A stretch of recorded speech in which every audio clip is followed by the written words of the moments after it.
Hello అండి, welcome to Keerthika's kitchen.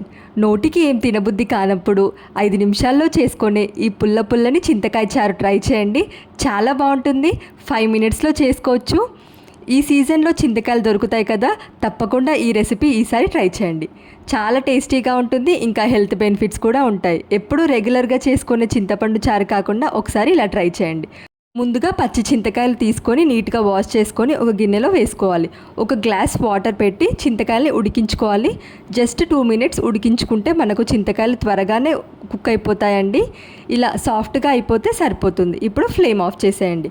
ఇవి చల్లారే లోపు మనము పోపు ప్రిపేర్ చేసుకుందాము. ముందుగా ఒక ప్యాన్ పెట్టుకొని 2 టేబుల్ స్పూన్ ఆయిల్, అలాగే ఆయిల్ వేడైన తర్వాత 1/2 టేబుల్ స్పూన్ ఆవాలు, 1/2 టేబుల్ స్పూన్ జీలకర్ర వేసుకోవాలి. సన్నగా పొడుగ్గా కట్ చేసుకున్న పచ్చిమిర్చి 6 నుండి 7 పచ్చిమిర్చి వేసుకోవాలి.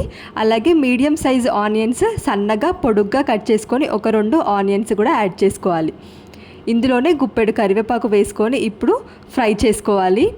మనము ఎండుకారం ఏమి వేయట్లేదు, పచ్చిమిర్చితో మాత్రమే ఈ చింతకాయ చారు చేస్తాము.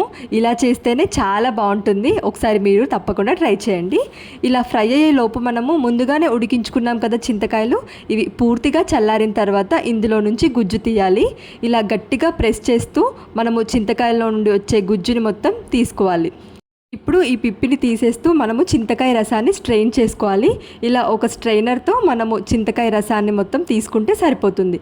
సేమ్ అదే విధంగా మళ్ళీ ఇంకొన్ని వాటర్ యాడ్ చేసి ఇలా చింతకాయ రసాన్ని తీసుకుంటే సరిపోతుంది. చూడండి, ఇక్కడ చూపిస్తున్నట్టుగా చింతకాయ రసాన్ని వడకట్టేసుకుంటే సరిపోతుంది.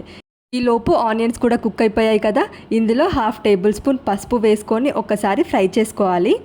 ఇలా ఫ్రై చేసుకున్న తర్వాత మనము ఇందాక వడకట్ట పెట్టుకున్న ఈ చింతకాయ రసాన్ని కూడా ఇందులో యాడ్ చేసుకోవాలి.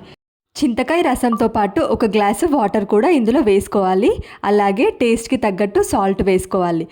మనం చేసే ఈ చింతకాయ చారుని పులుపు బ్యాలెన్స్ చేయడం కోసం కొంచెం బెల్లం కూడా వేసుకోవాలి.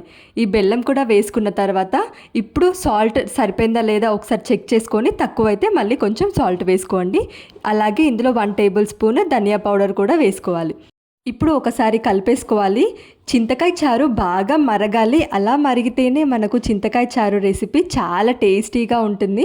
పచ్చి పులుసులా కాకుండా ఈ చింతకాయ చారు కొంచెం డిఫరెంట్గా ఉంటుంది. ఇలా బాగా మరుగుతున్నప్పుడు కొత్తిమీర వేసుకోవాలి. కొత్తిమీర కాడలతో ఉంటే కాడలతోనే వేసుకోండి. ఇలా ప్రిపేర్ చేసుకున్న ఈ చింతకాయ చారు చాలా టేస్టీగా ఉంటుంది. సీజన్లో దొరికే ఈ చింతకాయ చారుని తప్పకుండా మీరు ట్రై చేయండి. చింతకాయలతో ఇంకే రెసిపీస్ చేయొచ్చో మీరు కామెంట్ చేసేయండి. మీకు తెలిస్తే వీడియో నచ్చితే లైక్ చేయండి. మరిన్ని ఇంట్రెస్టింగ్ రెసిపీస్ కోసం ఛానల్ని సబ్స్క్రైబ్ చేయండి. Thank you for watching.